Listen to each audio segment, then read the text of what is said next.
welcome to Stephen University. This week we'll be discussing, of course, letters to Lars. Not sure how I mixed that up with letters from Lars, because now I think about it, if I'd just thought about the content of the episode for even the slightest second, I'd have realised. Yeah. I was going to say, do you think it's because we briefly talked about seconds to Mars, but that is 2, and that would have been correct. Precisely. Yeah. Well, last week I kept going, is it 2? Is it from? It wouldn't be from, would it, Dan? Because that would be people receiving letters from Lars. Then again, they did do Dewey wins on the episode he lost, so I suppose reverses aren't out of the question. But yeah, and last week's was called Pool Hopping, which is, as discussed, a title that makes no sense. So. Yeah, to us at least. I'm sure the comments have educated us on that. Possibly. Anyway, should I summarise this ep, Dan? I mean, I think that is a good place to start. Cool. So Stephen's writing Lars a letter. So basically, he's updating him on how things are in Beach City. So he talks about Sadie Killer, how they're starting a new act. He talks about how the donut shop is still closed.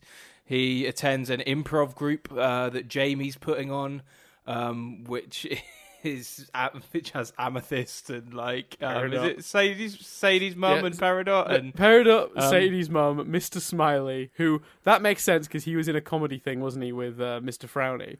So Mr. Smiley, Amethyst, Peridot, and Sadie's mum. That's right. And they traditionally do stuff on Stephen as per Pearl's suggestion, but this year they have a plunger bit. He speaks to Ronaldo. They're putting together Nana's putting together a gem, risk sort of warning system. And throughout all of these, and they also talk about the wrestling as well. And throughout all of these, Mayor Dewey is looking pretty upset. He can't get involved. And then at the end, there's the not for lack of conclusion. trying. No, he's trying to get involved in everything, and no one either he doesn't quite fit in, or no one particularly wants him in some instances. The kid from Frybo has set up his own truck called Tots. It's hot to tot. Tots to tot. Hot to tot. And who cares? No. Hot to tot is fucking hilarious. Tot to tot is not funny. I care. Hot to tot. And it turns out that Chris, a well-known phrase. It turns out that I got it. Like, that wasn't my trouble. It's just, words. So I was having trouble speaking. It turns out that's Dewey's van, and it's just been painted his big head as a big potato. Stuart asked for the tots bits, but he runs away when he finally realizes that the mayor Dewey is upset. Did you just say Stuart? No, I don't think so. Oh, did I? I feel like, okay, either I've just misheard you, or listeners, go back 10 seconds. I swear it sounded like Chris said, Stuart wants the fry bits, but then he runs away. I hope you did, because that would be, it might be such a strange and inexplicable gaffe. I wouldn't even know where to start.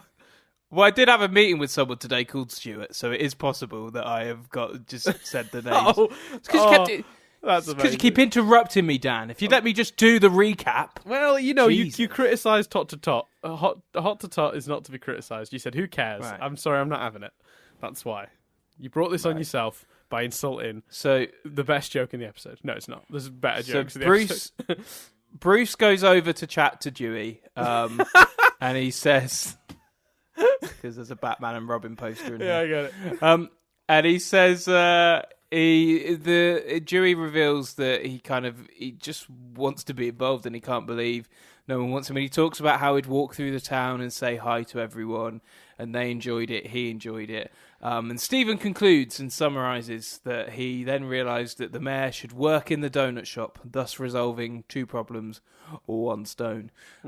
Stephen then reveals that one of the donuts is named after Lars, and it's revealed that Stephen's actually literally reading the letter to Lars from outside his head, which is a good gag. Which is which is actually the best gag of the episode, I feel. Actually, no, I think the best gag of the episode might be, I don't know half of these people, Stephen. Who's Peridot? That's my favourite gag. And he's like, oh yeah, you haven't met, have you? So this, if there was a Stephen University Pictionary and you looked up the term, that's fine. That would be this episode. It's good. It's solid. I liked it. This is one of those, classic scenarios where we go, it's not a great deal to analyse. No, I think the best thing about this episode, actually, it can be summed up really easily as well. The best thing about this episode is the concept. The using a letter to Lars as a framing device to do some skits, do some sketches, do some bits, but fundamentally tell a consistent story about Mayor Dewey and what he's going from, and conclude that. I think you can kind of see the conclusion coming. The minute the donut shop's not open, you think, well, they've got to find someone to replace him. And then suddenly the ex-mayor's got nothing to do. But I don't think that's a problem. I don't think that's an issue. I think that framework, that concept for the episode is actually genius, because I think if this had been an episode without that, you'd be going, well, this darts all over the place. Whereas this manages to dart all over the place because it's using that as a framework. Yeah, I would agree. And it's entertaining. It's got some good stuff in it. Yeah, I think that it is it's an interesting way to tell what would have otherwise been an even. I think if they'd just gone the standard route of this, of Stephen's there and he's talking to the mayor and he's a bit bummed out, and then he goes doing a bunch of things, and the mayor just keeps showing up, and then eventually he finds him the donut job. It's that's not a good episode of this show on its own. No, I think exactly. I think because the genius, I suppose, of framing it through this letter to Lars is you get to cover a few different things at once. Because he's telling the story, you're allowed to skip bits, which is nice. You just jump from Stephen's at Sadie's practice without having to explain. Stephen had a very busy day where he went to an improv thing and then went to practice and then played tennis with his dad, and you know what I mean? You can just sort of assume. But they could have, in this format, they could easily have been on different days. So. Yeah, exactly. Exactly, that's right. So you don't have to explain why Stephen. This is just Stephen. He's living his life, and the mayor just keeps popping up in it. So whereas if you were telling this story consistently, it would feel very jarring to keep jumping a few days ahead, because that's not really stylistically within the show's sort of normal confines. Usually the story sort of progresses sort of what's the word I'm looking for, sort of in front of you. You don't linear way. Linearly, yeah. It doesn't tend to jump around or back or forward. Well, I think it would have been so bad they wouldn't have even attempted it. So they'd have had to have done this idea in a format that either had a really kind of arbitrary way of showing the mayor in different scenarios, or they'd have had to have done it in a format that didn't quite have that, and it just lessens the pace, it lessens the gags. It really is an ideal way to do it. And you know what? It's partly the episode's poor timing. It had the unfortunate job of following Wanted, but I think, for me at least, and from what you've said, fan reaction, Dewey Wins was so not seen as an enjoyable move, shall we say, that I think dedicating a whole episode to the mayor in a different way would have been a bad move. But because it's framed in such a way that allows you for that quick pacing, that allows for the jokes, and allows for Lars. Yeah. Love seeing some Lars, and he's hardly even in it, but it's still, because you've got some Lars, you've got that nice moment with the donut and his parents, and you've got him being all captainy at the beginning, and because it's such a pleasure to see Lars, doing it that way, I think really works. Like I say, it's difficult because that's the main thing I'd want to talk about, and you kind of just go, yeah, it works. Yeah, but someone pointed out to me actually the other day that because we talked obviously about how this bomb is a bit not bombless. This sort of chunk of episodes is a bit unfortunate in that we have you come back from Wanted, you're in this weird position where everyone just wants to see Lars again, and you go straight into Dewey Wins, which was disappointing to people because they waited a very long time for a conclusion, or not a conclusion, but to continue on from where Wanted was, and it was like the show took a bit of a reset, and after all that wait, that felt disappointing, I suppose, to some people. We still both, I think, enjoyed the episode, if I recall. But I believe I was very adamant that my enjoyment partly was because I managed to watch it really soon after. Precisely. And if I'd have And you waited didn't have that, 8 like, months for that, it just would have exactly 100%. awful. Someone pointed out in a comment though, and I thought this was a really astute observation. The episode, maybe the reason it's not, because it isn't like, it's not the most hated episode of the show. It is mildly divisive. It certainly did split a lot of people. A lot of people did just want to get straight to Lars. I think it's twofold. One is the disappointment of not getting onto the wanted thing. Two, it's I think a lot of disappointment to do with Steven's decision making in that episode. Not taking on those responsibilities and not doing what he should be doing. Which is like talking to Lars's parents and stuff, and like after wanted, just avoiding his life almost for a little bit, and some people I guess took issue with that decision making pattern, even if they weren't that fussed about the fact that it's switched to do. But then a third thing occurred to me. Well, no, it occurred to someone else, and they said it was, in a weird way, my complaint about Lars of the Stars was that they showed that was coming up at Comic-Con before Dewey Wins even had aired. And so someone said maybe that I think the person framed it as from their perspective, which was that they weren't that fussed about Dewey Wins because they knew Lars of the Stars was due because they'd seen the clip at Comic-Con. So it was like, I don't have to worry that we're not getting back to Lars. I know we are, and it looks awesome. Do you know what I mean? So I found that really interesting as a point because, like, I hadn't thought of it that way. I did nothing but complain about the fact that they put that clip out. I thought it was too spoilery. I think it gave too much away. But maybe it was actually cleverer than I initially gave it credit for. Maybe there was an element of the Crewniverse sort of saying, look, we didn't mean for this gap to go here. You've waited a very long time. We're gonna we know you want Lars and you want some of the stuff we set up at Wanted. So through the San Diego Comic-Con clips, we're gonna release one that will reassure at least a portion of you that is coming, even if it's not Dewey Wins. Do you know what I mean? And I hadn't thought about that, and I wonder if that did peter off some of the like vitriolic sort of. And that's not to say that didn't exist, as we've discussed. I recall this episode being quite being quite divisive. And then you sort of compare it to this. Now we're sort of like a bomb on almost. This is another set of 4 episodes that's come out later, and this is the final of that set. Technically, it isn't, but it is. So I explained how they released these last week, didn't I? Mm. Yeah. Where they released 4 at once, but there were still 2 more to come, and they put those at the end, like once the 4 had aired on TV. It's a whole thing. But for those of us who got the 4 episodes on that one day through the app, this did feel, I will say, anticlimactic. I think we became accustomed to the idea that any sort of like set of episodes would have at least something mythology in it. Something I hate it. Like it annoys me through no fault of your own, but it annoys me that you've referenced, or you've been put in a position where you've referenced, and I'm sure, no doubt, when I catch up, I will be doing the same.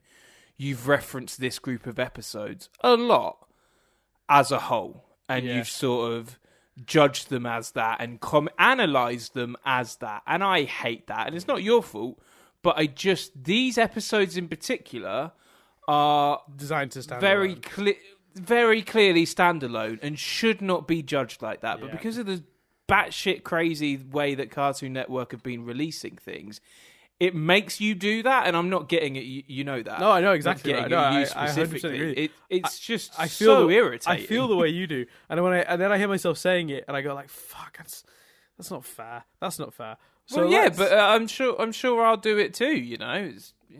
Well, hopefully we'll get some sort of consistent scheduling at some point shortly. I'd like. I don't think that will happen.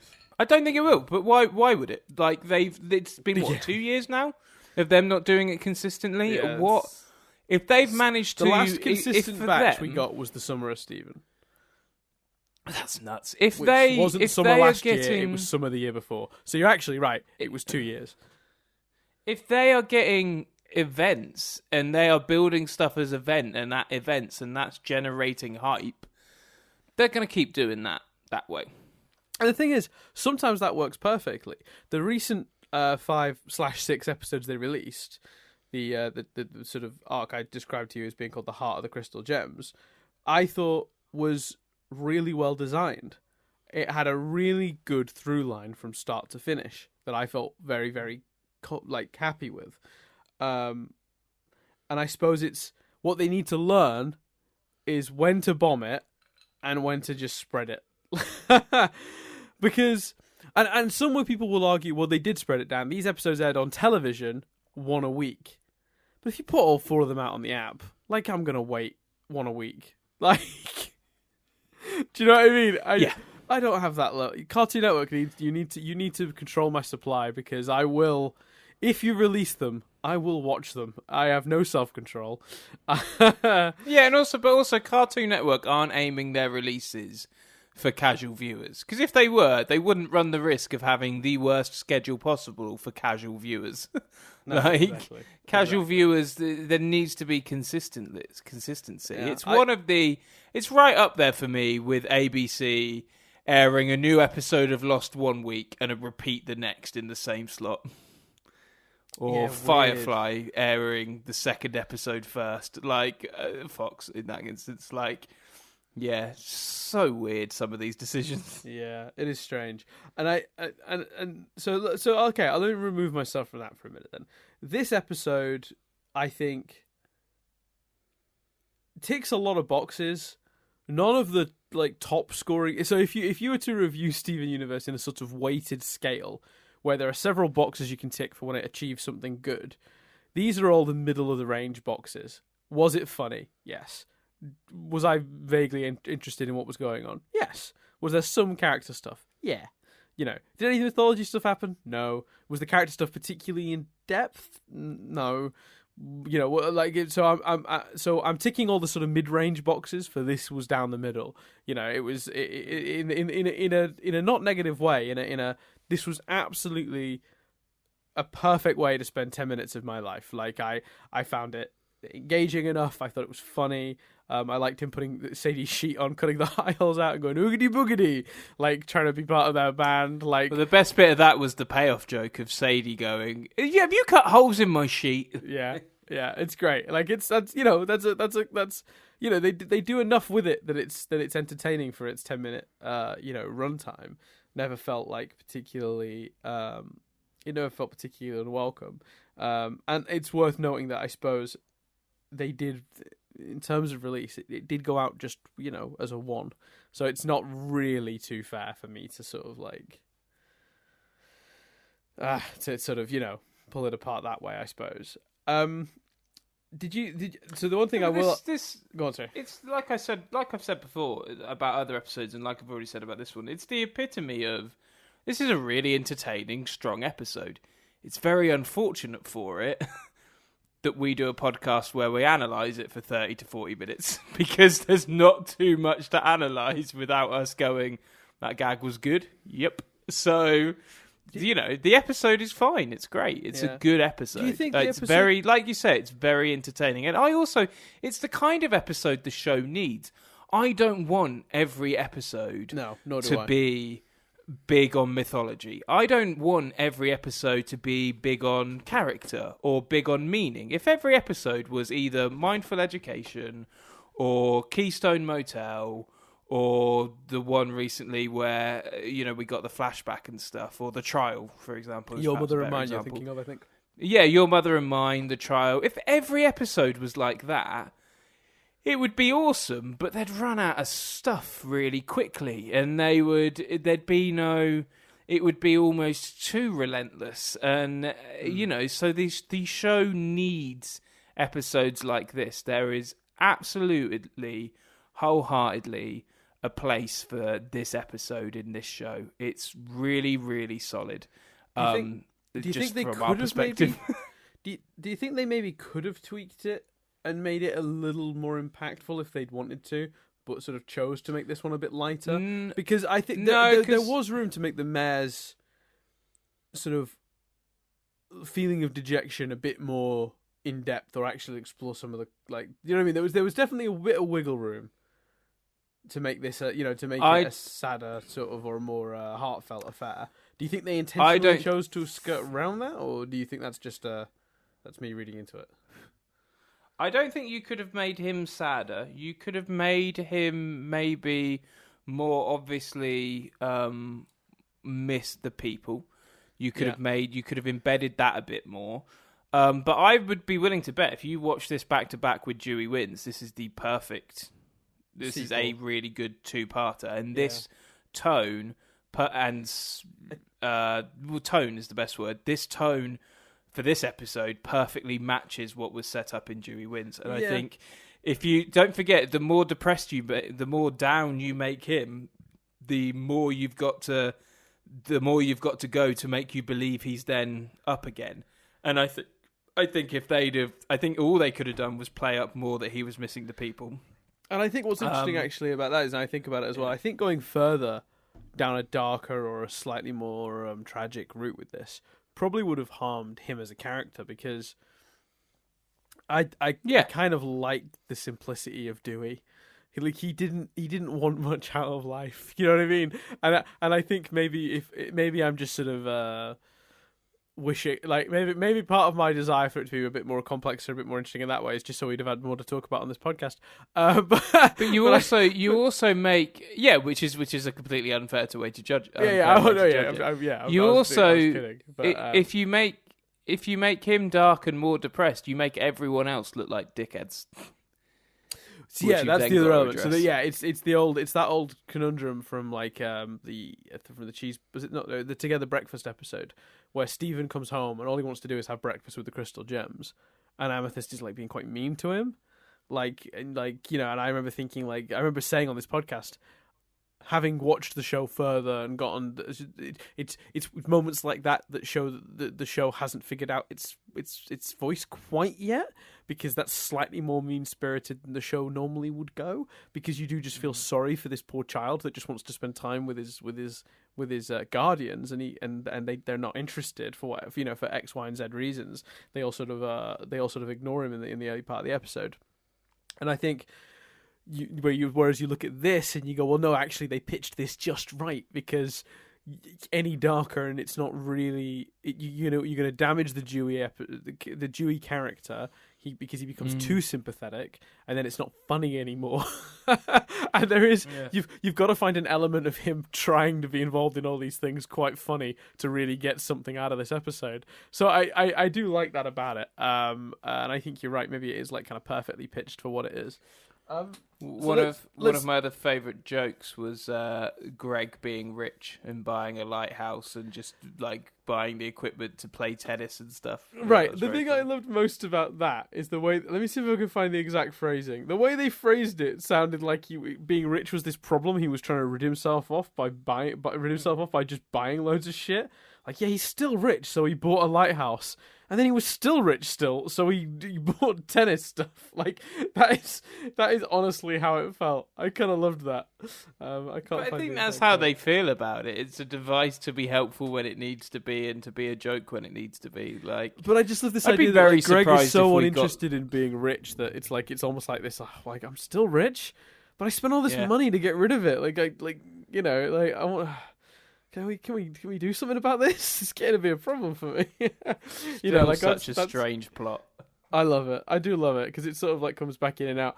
What do we think about the setting up of the town stuff? Like setting up the town because they hinted they have the town meeting, or the sort of mini meeting with some of the people from the town about how they're going to survive if gem shit happens. I thought that was a really cool way to build two things: Nana Foir's new leadership, and also that the town are now way more aware and cognizant than they have been in the past of the impending danger they face as a result of being the home of the crystal gems.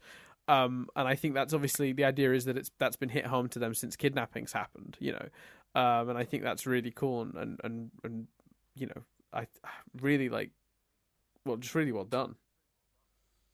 Yeah, I think it's awesome, and it sets up this notion that we might get a scene of the town defending itself, or the town hiding, or the town in action if there's a big bad, which would be great. It's not that would be great. I'd almost prefer, though, a kick-ass. I don't want to see now that I say that, I don't want to see the town defending itself.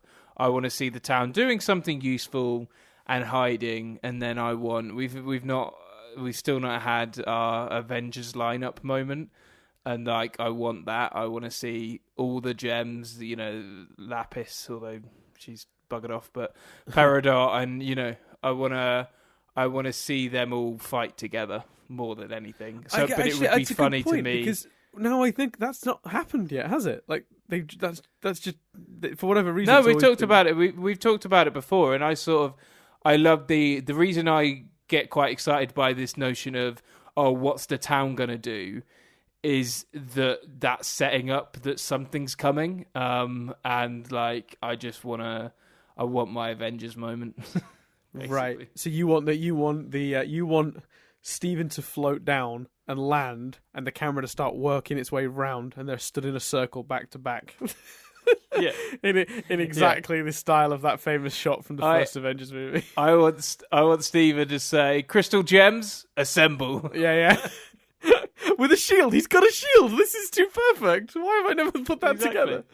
The line, by the way, is, anyways, my dad is still rich, even after buying that telescope. So he's been trying to out rich people's sports. It's like being rich is this thing he's trying to get, like a disease he's trying to get rid of. It's just so good. I love that line so much. I also love that he was playing tennis with Garnet. I thought that was awesome. But I like the wrestling stuff as well. I thought that was quite funny. The notion, because the people that lost the belt are the people that won the belt in the last time we saw wrestling, weren't they? The good-looking people. Correct. It was good. It was good continuity, and I just think in general, like, they managed to, like, what I think is actually cleverer about this episode than I think I initially realized, and I appreciated more on second viewing, was that, like, these little glimpses are all actually helping us world build a bit, so it's not being wasted. Like, for a minute, we almost forgot to talk about the scene where the town are planning for, the next incursion. Yeah. And, like, that's actually a pretty huge, important piece of setup, because you've got to assume that's not being set up for no reason. That's being set up because there's got to be some use for it later down the line. I'm going to make a prediction here and take the Chris's cheating comments for it, which I'll be able to read soon, by the way. Very exciting. But I thought it was very on my telephone, and then, Pearl, is that your first phone? I was like, fucking Pearl's phone's got to be important at some point then. Well, I think can I give you my theory from when I watched this episode, and I think a few other people too, and a lot of people were talking about this, was that the working theory at this point... Oh, it's for Mystery Girl. Like, she's in contact with Mystery Girl. Exactly. Yeah, that was the excitement that this episode caused. That's because awesome. We'd seen Mystery Girl 2 episodes ago in the band episode. God, was it called? The Big Show. The Big Show. Big Show, yeah. So we'd seen the phone. No, not the phone, sorry. We'd seen Mystery Girl, so a little hint that she was still out there. And then now Pearl has her own telephone. Which is, I think you're right, like, definitely been set up for a reason. But that's what I'm saying. An episode like this is actually kind of genius because they've inceptioned us. Do you know what I mean? You described the episode and you went, it's about the mayor trying to get involved in the town, and there's a letter to Lars, and he's telling the story of the mayor trying to get involved, and eventually ends up at the donut shop. That's sort of the crux of your summary. I'm not doing it justice, obviously, you did a much better job, but that's the crux of what you get at. But in reality... Well, it was also the bit where I got interrupted with you for getting the potato gag wrong. Just saying. But we set up the very important fact that Pete has a new potato van, and Stephen still wants the bits, which I really loved. Yeah, that was a great gag as well. It's very funny.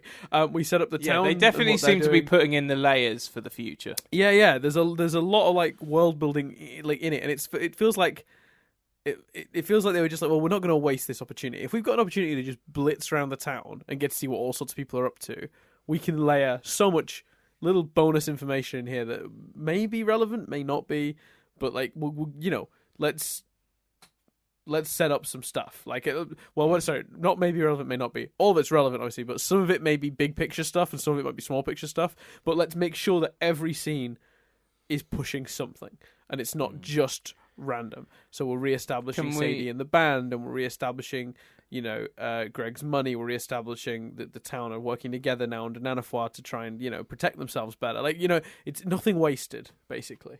Mm. Can we do Triv with me predicting some Triv as well? You want to predict some Triv? I'll take some predictions. Yeah, man. Triv. Yeah, do it. What do you think? I'm gonna predict that the wrestler being named the Wolf of Wall Street is a reference to the film the Wolf of Wall Street. Can you also predict that exact trivia was used in the last episode that wrestler appeared in? Doesn't matter, Dan. Still getting predicting triv points. Yeah, and it's because it's in there. Love it. It's in there for Love this it. one, and Love it's in there for a previous episode. That's nuts. What else we got? This is actually the lowest rated episode of the series to date. What, in terms of like Rotten TV Tomatoes rating or viewership? Viewership. Oh, shit. 400,000 viewers. Less than 500,000. Maybe a lot of people watched it on the app. I mean, that is the working theory, because these episodes all had a bit of a weaker ratings, and I think that's probably why some of the more recent episodes have had much higher ratings. So, it's, swings and roundabouts. If you keep dicking the show about Cartoon Network, what do you expect? Like, no one... You know what I mean? Just give us a season 6. Yeah. Other than that, the triv is all just the main notes of what we've learnt this episode, which is PD is given Dewey's van. JB Barbara, Mr. Smelly, Amethyst, and Peridot have all formed a comedy group. Pearl has a new phone. Dewey now works at the Big Donut. That's it. It's all stuff that's just in the episode. But we got into a habit there for a while of criticizing the triv. I just people work hard on that, and it's valuable stuff. So sometimes I like the humbly triv because apologize. Sometimes I like the triv because it reminds me of shit we haven't had a chance to talk about. Because sometimes we get wrapped up in one element because there's something we feel particularly strongly about, or becomes a more interesting, wider discussion about the show, and we get so sucked into it, and then we're like, oh yeah, and then this happened, and we like rush through some other bits of the episode. So sometimes reading the triv, I remember other shit that I wanted to say about the episode. I felt we've been rewatching an old 90s sitcom that doesn't... Well, the early season's great, later it's really weird. We've been rewatching Goodnight Sweetheart, Great show. Which Dan watched at uni while I lived with him, and he watched Men Behaving Badly and Goodnight Sweetheart because he'd never seen them at the same time. And I've never forgotten the way you described... At the beginning, being more excited to watch Goodnight Sweetheart, and then at the end, where Goodnight Sweetheart slips off, being more excited to watch Men Behaving Badly, because that Men Behaving Badly Weirdly increases got in better. quality, and Goodnight Sweetheart decreases Yes. in quality. I would agree. So it's watching Goodnight Sweetheart. Now we're approaching the end. I've also now got Men Behaving Badly, but I don't think Men Behaving Badly is going to hold up as well because it's so full of lad culture. And I think that might be a problematic rewatch, so I'm intrigued. Yeah, but anyway, that's interesting. Actually, I wonder because I've rewatched Goodnight Sweetheart since uni, so I've rewatched Goodnight Sweetheart. I think that means I've seen all of Goodnight Sweetheart 3 times in my lifetime. When it originally aired in the 90s, then at uni, and then about a year ago when they did the remake, the reboot, and I watched it all around. Well, it's been fun for me because I watched it as a kid, but I don't think I necessarily watched every episode. There are some that I vividly remember. Have you got to the Jack the Ripper one yet? Yeah, and that one is basically fucking weird. Season 5, early season 6. There's also an episode where he gets hit by lightning and has an evil twin, which is also really weird. Yeah. So it definitely gets weird. But anyway, I'm watching it, and there's things like the Jack the Ripper episode, and there's the show only has, because it's a 90s British comedy that wasn't particularly well known or remembered.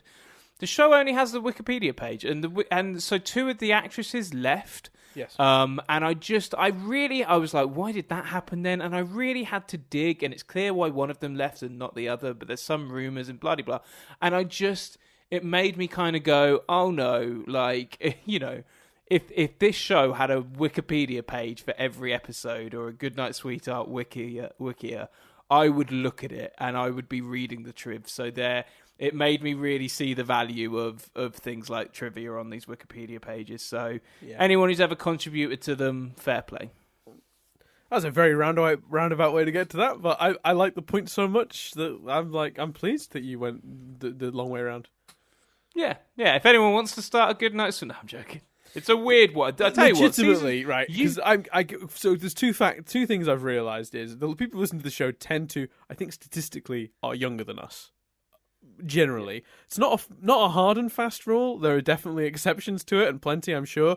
But I think if you were to actually do a survey, the impression I get is that most of our listeners are younger than we are. I'm 30. I don't know if Chris is willing to say how old he is. I How old Yeah, are you? I'm 29. 29, yeah. Like, I suppose I boxed you in there because we've established in the past that we went to uni around the same time. So, like, I guess by giving away my age, I basically gave away yours. I thought, yeah. But yeah, so like I get the impression that quite a percentage of our listeners are sort of like early 20s to mid 20s, and a lot of you won't, I guess, necessarily get the reference. Especially even if you're in Britain, you might not get that reference. Goodnight, sweetheart. But it is one of those shows that almost has to be seen to be believed because it's. You would never get away with it these days. This character would be fundamentally dislikable in modern day. Yeah, and he's not overly likable in this, and it doesn't. There are elements of this like that don't hold up well at all. It's not as bad as some early 90s British sitcoms that don't hold up for other reasons. Like some of them can come across not only sexist but like racist and stuff, and like some homophobic and all that kind of stuff. But this one can appear quite sexist, but that's partly because it's half set in the war. But the basic premise of it is that a man discovers how to travel through time, falls in love with someone in the 40s, and ends up with two wives, one in the 1940s and one in present day. And of course, 1940s London is, the Blitz. So it's... Yeah, it's a really weird premise, but because of the stuff they mainly do with the war... The first couple of seasons are really interesting, but I don't know if it's very niche. I don't know if I'd particularly recommend it. But like Dan says, it does have to be seen to be believed. It's a weird show. You'd never get away with it these days. I mean, it's not cop rock level of seen to be believed, which, for those of you who don't know what cop rock is, I'm at some point hoping to put together a video for the channel that explains the insanity that is a TV show called Cop Rock and how it got made ever. I promise you, I'll be playing clips in this video, and you will again seem to be believed. But it's not that level. It's a cool video. It's a very nicely edited video as well. So yeah, I will say, watch that Cop Rock video that Dan's referencing. No, I've not made it yet. No, which I don't. I'm saying there's a video coming that will explain what that is. Oh, I thought you had. I thought it's or maybe I've just you've talked me through that video and shown me some of those clips when we were together or something. I thought that video existed. That video does not exist yet. But it's been on my list of videos to make for a long time, and I really can't wait to put it together because it's one of those things that when I stumbled across it, I was like, I cannot wait to share that this exists with people. Anyway, cool. There we go. I think we're done. Yeah, we're very much so. We've spun our wheels enough. Thanks very much for listening, everyone. Sorry that we didn't have as much to say this time, but it's a less discussion worthy episode. So yeah, we're still at 40. I think we're good. Yeah, we're still at 40 because we stopped at 25:30 and then just waffled for another 7 minutes. But don't, it's all good. No, I think there's only about 5 minutes of waffle. And again, when we started these episodes were like 11 minutes long. So. That's true. I'm not sure we ever hit 11. I think we were always about 15, even at the lowest. Yeah. Anyway. But I think the original intent was 10 to 15, and then it spiraled. It started as, sort of 10 to 20, and then it got worse. Anyway, different story. Thanks very much for listening, everyone. We appreciate it. You're the best. I've been Dan Doolan. I've been Chris Billingham. We'll speak to you next week as we discuss Can't Go Back.